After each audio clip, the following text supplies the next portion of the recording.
मुझे निहायत ही अफसोस है कि आधी रात को काहरा तहसील डिस्ट्रिक्ट का डोडा में पूरी काहरा इलाका क्लाउड बस की तरफ से जो आधी रात को हुआ। अमीराती का मुखी है, भरमार घर बनाना चाहते हैं सब शानदार, बिना मजबूती वाले घर हैं खर्चादार, क्योंकि बार बार सस्ता महंगा एक बार।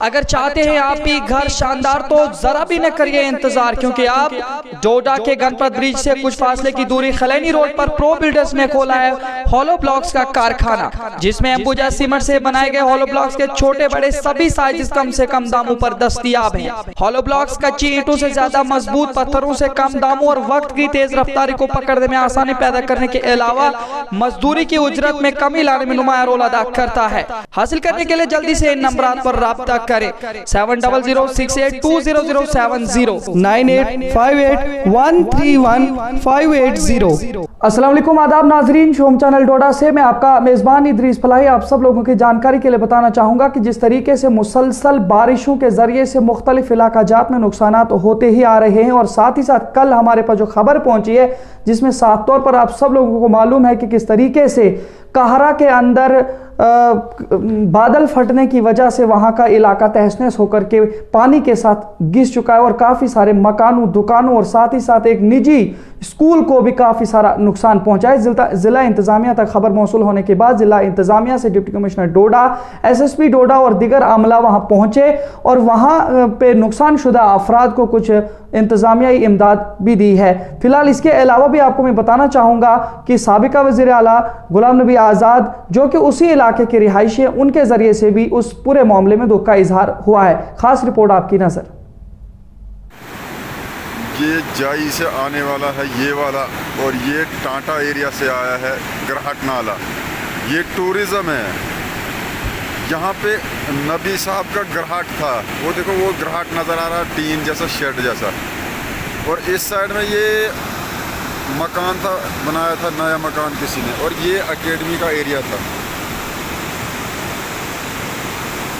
चारवा का।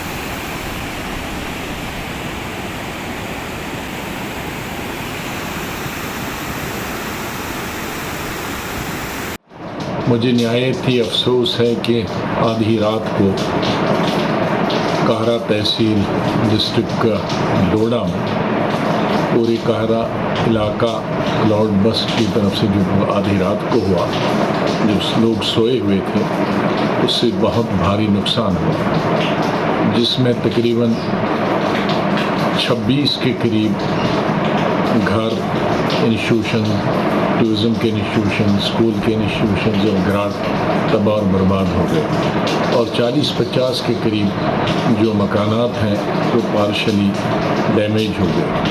इसके साथ साथ ही माल मवेशी और ज़मीन का बहुत भारी नुकसान हुआ।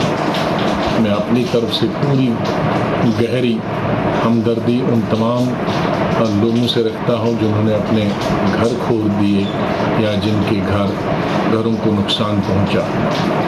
मुझे खुशी है कि जब मैंने सुबह वहाँ फ़ोन किया था तो एडमिनिस्ट्रेशन वहाँ पहुँची थी, लेकिन एडमिनिस्ट्रेशन का पहुँचना ही काफ़ी नहीं है।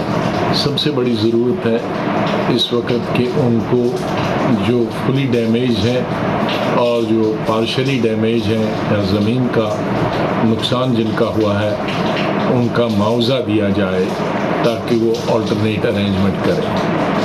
इस इलाके में गुंदों से लेकर और कहरा तक हमेशा कोई न कोई हादसा आता है, या तो दुकानें सब जल जाती हैं, और एक भी दुकान, छोटे छोटे कस्बे हैं जिनमें 30-40 दुकानें होती हैं। पिछले 5-6 बरसों में आग की बहुत सारी वारदातें हुई जिनमें सारी दुकानें साफ़ हो गई और उनको गरीबी का सामना करना पड़ा। आज इस नागहानी आफत ने, क्लाउड बस ने और नुकसान पहुंचाया। मुझे पूरी उम्मीद है कि सरकार उनको जायज़ मुआवजा देगी और अपनी तरफ से पूरी हमदर्दी उन तमाम लोगों से रखता हूँ जिनका नुकसान हुआ।